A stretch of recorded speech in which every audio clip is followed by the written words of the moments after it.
Sveiki. Nepažįstamasis, nepažįstamoji, ar jau tikrai senai pažįstami. Esu Eligija, numerologė, žmogus, kuris iš gimimo datų skaičiuoja apie tai, ko mes kaip sielos gimstame, ką mes kaip sielos veikiame. Ir šiandien noriu pradėti tokią gal misiją, mažą, nemokamą, kas dažniausiai būna, vau, kaip čia dabar, nemokamai. Tik tai sūris pelėkatuose būna nemokamas. O iš tiesų tai yra pagal Robin Sharma. Mes gyvenime gyvename, darome ir labai daug atliekame veiksmų.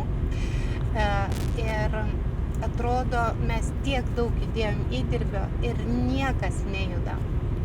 Pagrindinis dalykas, kai tu tikrai 100% gali pasakyti, kad tu jau padarai viską, ką tikrai galėjai padaryti geriausiai.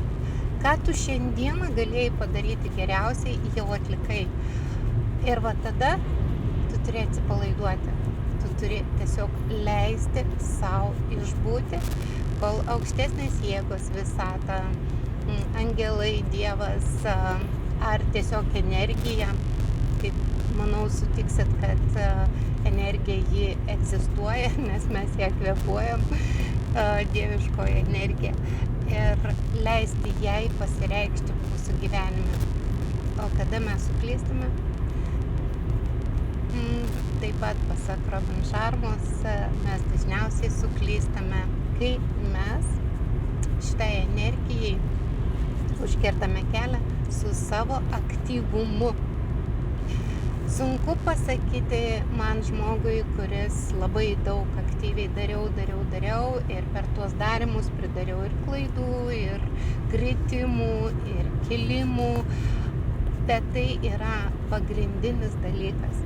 Mes turime išmokti atsipalaiduoti ir nors truputį pastebėti ženklus ir suprasti, kad tie ženklai duoti tam, kad energija taip kalba su mumis. Ir jeigu mes tai suprasime, mūsų gyvenimas pradės radikaliai keistis. Taigi, spausk patiktuką ir mes tada galėsime susitikti dažniau. Prenumeruok kanalą,